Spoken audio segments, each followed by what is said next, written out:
Back at it today with another video, as today we're going to be looking at my full 2023 season predictions. This video is going to have everything. We're going to be going over every team's record, the MVP, Cy Young, and Rookie of the Year award winners, and my World Series prediction. I don't want to make this one too long, so let's get right into it. Getting things started off in the American League East, going from bottom to top, I have the Red Sox in last place at 71 and 91. The Red Sox have lost quite a few names this offseason, and they haven't really picked much up outside of Masataka Yoshida. They do have some good young and exciting talent offensively, but their starting rotation and pitching as a whole is just old and injury prone, and I do think that is going to be their downfall. In fourth place, I have the Baltimore Orioles going 80 and 82. The Orioles were one of baseball's most exciting teams last year. They massively outperformed expectations and surprised everyone. I love their young talent. I think they're going to be a juggernaut for many years to come, but this year I just don't think they're quite ready to compete with the big dogs in the AL East. In third place, I have the Tampa Bay Rays going 86 and 76.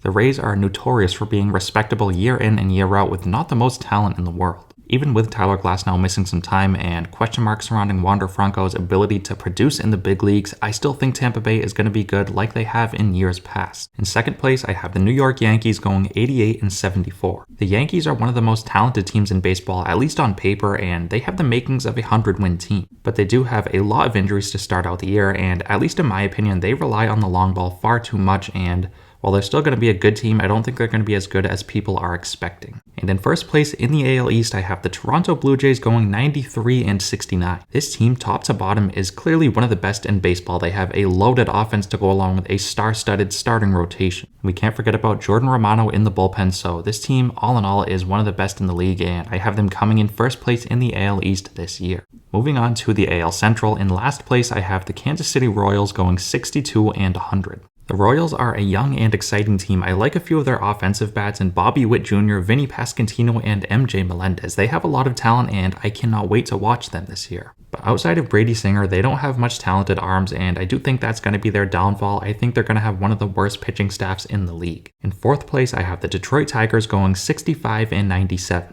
The Tigers had a horrid 2022 season, and that leads us into 2023 with not much expectations. They do have some young talent that is going to be very exciting to watch this year in Spencer Torkelson and Riley Green, and they also have a few young talented pitchers, but all in all, this is one of the least talented rosters in baseball, and I don't think they're going to be good. In third place, I have the Minnesota Twins going 81 and 81. Now, this Twins roster isn't all that bad. In fact, I think it is a pretty good roster, but I just think they're going to get beat down by the two teams I have above them in this division. Who knows? This team does have the makings of a potential 90-win team. I hope they do surprise me and outperform what I'm projecting them at, but I just don't think they're going to, and I have them at 81 wins. In second place, I have the Chicago White Sox going 84 and 78. This team was probably the most disappointing of 2022. They were expected to win the AL Central, and they didn't come close to doing that. But this team is very talented. They have a lot of good players on their roster, and with a new manager, I think this team is going to be improved this season. And finally, in first place, I have the Cleveland Guardians going 162. Now, I get it. On paper, this isn't a 100-win team, but I'm all in on Cleveland this year. I think Jose Ramirez will have a monster year, and I think they're going to have a top 5 rotation in the league. They also have the best closer in baseball in Emmanuel Clase, so I'm all in on the Guardians in 2023. I think they are going to win 100 games. Moving on to the AL West, in last place I have the Oakland A's going 51 and 111. This should come as no surprise. The A's quite literally have the worst roster in baseball. They don't have much major league talent on it, and I think they're going to be very bad. I don't want to be too harsh here. I do like Oakland. They're one of my favorite teams because of the money ball stuff and how they play the game all around, but they're going to be really bad this year. In fourth place, I have the Los Angeles Angels going 75 and 87. It really does pay me to project this team this low, but year in and year out, they have proven to us that they can't build around stars like Ohtani and Trout. But I'm not saying those guys are going to have a down year. In fact, I think Trout and Ohtani are going to have huge seasons, but the rest of the team around them I don't think is good enough to compete in this division. In third place, I have one of baseball's most improved teams this offseason in the Texas Rangers going 84 and 78. Texas went all in on their starting rotation this offseason as they picked up names in Jacob deGrom, Andrew Heaney, and Nathan Eovaldi. And offensively, they're pretty good as well. They have Corey Seager, Marcus Semien, and one of the most underrated offensive players in baseball in Nathaniel Lowe, who I think is going to have a big season. In second place, I have the Seattle Mariners at 93 and 69. The time has come for Seattle. They broke their huge playoff drought last season, and this year they're going to be going all in, and I think they're going to be a really good team. Julio Rodriguez is going to have an MVP caliber season, and this starting rotation is going to be one of the league's best along with their bullpen, so this is a team that is built to compete, and I think they're going to win 90 plus games this year. In first place, I have the Houston Astros going 102-60. Not much needs to be said about this team. They are one of the best offensively in their starting rotation and in their bullpen. They did lose a Cy Young winner this offseason in Justin Verlander, but with how talented this team is, I don't think that's necessarily going to affect them too much, and I think they're going to be a juggernaut yet again this year. Moving on to the National League, starting out in the NL East, in last place, I have the Washington Nationals going 54-108. This team is very similar to the Oakland A's in the sense that they don't have much major league talent, but they do have lots of young top prospects who they netted in the Juan Soto deal, so while they may not be good this year, they might be very good in the future. In fourth place, I have the Miami Marlins at 67-95. I want this team to be good, but I just can't look at this team offensively and say they're going to compete with the other teams in this division. Sandy Alcantara has been dominant this spring. He's going to be a Cy Young candidate yet again, and I do like the pickup of Luis Arraez, and hopefully Jazz Chisholm is healthy, but I still just don't think offensively they have enough to compete. In third place, I have the New York Mets at 82-80. I understand this is a massive under projection. This team is expected to win close to 100 games on paper, but I think they're going to have a huge down season. To be completely honest with you guys, not much reasoning behind this one other than the fact that I just don't like the Mets, and I really hope they do have a down season. In second place, I have the Philadelphia Phillies at 92-70. Last year, the Phillies went on an improbable World Series run where they came up just short. And this year, even without Bryce Harper for about half the season, I think they're going to be better because they picked up Trey Turner, who is one of the best players in baseball, who I think is going to elevate this team all around. In first place, I have the Atlanta Braves going 96-66. Top to bottom, this is one of the league's best teams. They are star-studded offensively with players like Ronald Acuna, Austin Riley, Matt Olson, and Michael Harris. And their starting rotation and bullpen isn't too far behind, so I'm a big fan of the Braves in 2023, and I think they're going to come out on top in the NL East.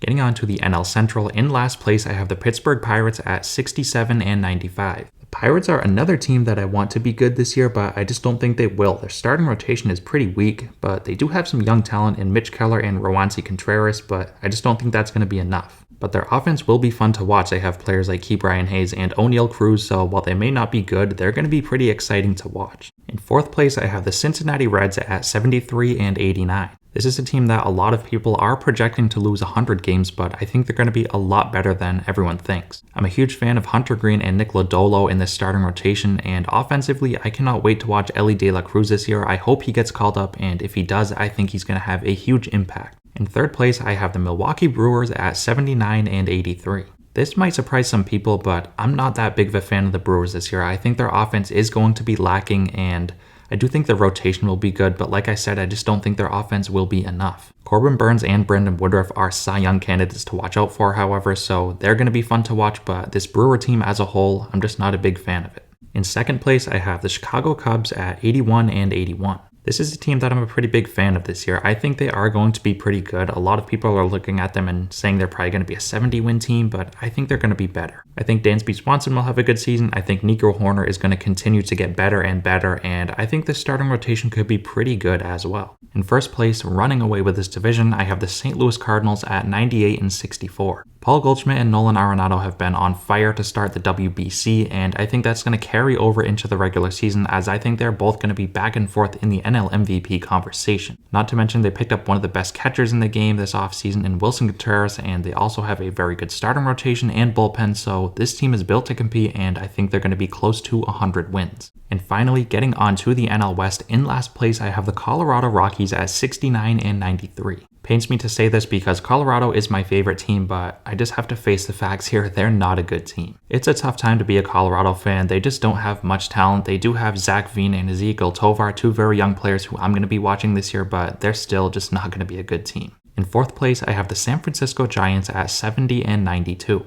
This team, as expected, regressed heavily last season, and this year I think there is going to be more regression. They lost their best starting pitcher in Carlos Rodon this offseason, and all in all, I just don't think this is a very good roster top to bottom, so I think they're going to be right around 70 wins. In third place, my breakout team of 2023, I have the Arizona Diamondbacks at 85-77. I absolutely love this team's young talent. I think Corbin Carroll, Alek Thomas, and Jake McCarthy is one of the best young outfields in the game today. I also think Zach Allen will pitch like a Cy Young candidate yet again. Their bullpen, on the other hand, does have lots of question marks surrounding it, so I understand that, and I'm also projecting them out a year early ahead of schedule, but the Diamondbacks, I'm all in on them this year. I think they're going to be an 85-win team. In second place, I have the Los Angeles Dodgers at 89-73. For many teams, this would be a very good record, but for the Dodgers, this is pretty underwhelming. They have been close to 100 wins almost every year, it seems like. I just can't deny the fact that they've lost a lot of big names this offseason. They're still going to be a good team, don't get me wrong, but I just don't think they're going to be the juggernaut they have been over the past couple years. And in first place in the NL West, I have the San Diego Padres at 94-68. This may be the single most exciting team to watch this year. Once Fernando Tatis Jr. is back, they're going to have a lineup with him, Manny Machado, and Juan Soto back to back, and that's a scary thought. They also have a star-studded starting rotation, and in their bullpen, they have Josh Hader, who I think will bounce back this year. So all in all, I think the Padres are going to be a really good team this year, and I think they are going to win the NL West. Now getting right into the awards, let's start out with the Rookie of the Year. In the American League, I have Masataka Yoshida of the Boston Red Sox.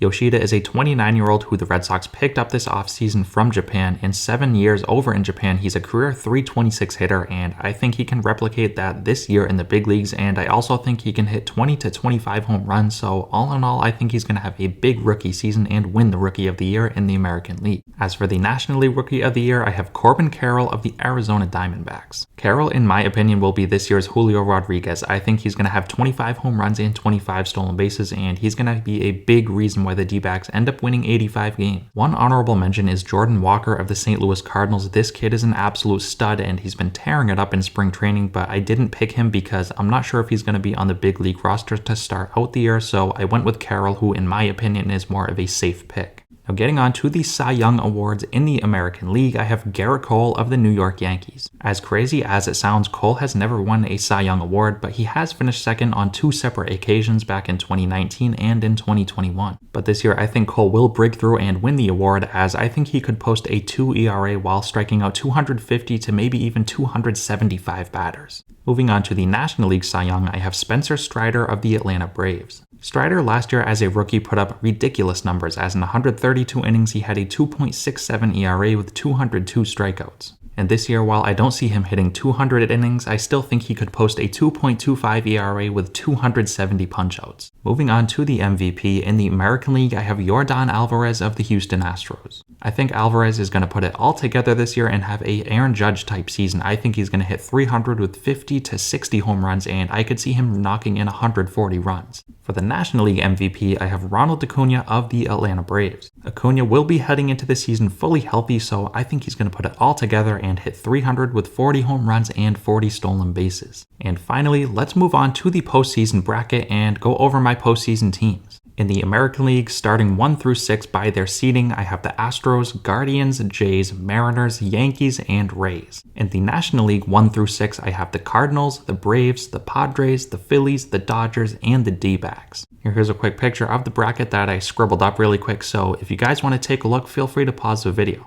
And I also want to let you guys know before we get into the bracket that the wildcard round is best of 3, the division series is best of 5, and the league championship series and the World Series are both best of 7. Now getting things started off in the American League wildcard round, I have the Rays and the Jays, where I have the Rays taking down the Jays in 2 games. For the other AL wildcard matchup, I have the Mariners facing off against the Yankees, where I have the Mariners taking down the Yankees in 3 games. Moving on to the NL wildcard round, I have the D-backs facing off against the Padres, where I have the Padres taking down the D-backs in 2 games. For the other NL wildcard matchup, I have the Phillies taking down the Dodgers in 3 games. That leaves us with 4 division series matchups of the Mariners vs. Guardians, the Rays vs. Astros, the Padres vs. Braves, and the Phillies vs. Cardinals. Starting off in the American League, I have the Astros sweeping the Rays in 3 games to move on to the ALCS. In the other ALDS matchup, I have the Mariners and Guardians, where I have the Guardians taking down the Mariners in 5 games in one of the best postseason matchups in a long time.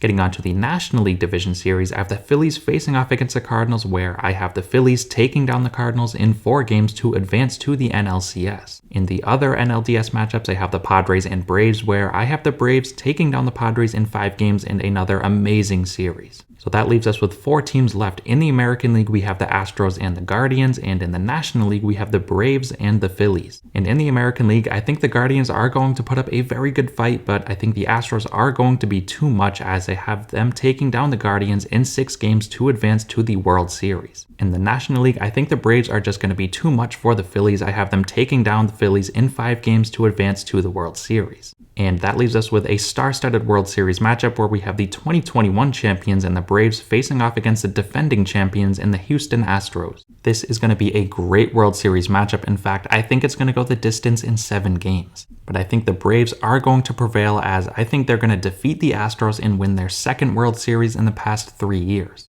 Austin Riley is going to have a huge World Series that will net him the World Series MVP. So for 2023, I have the Atlanta Braves winning the World Series in 7 games over the Houston Astros. Also, in case you guys want to look, here's a screenshot of my regular season standings along with my postseason teams and my award picks. And really quick, before we wrap the video up, in case you guys want to take a look, here is a screenshot of my full 2023 postseason bracket. But anyways, that's going to wrap today's video up. Let me know what you guys think down below. I'm curious to see what you guys think. As always, thank you guys so much for watching and continuing to support, and I'll see you next time.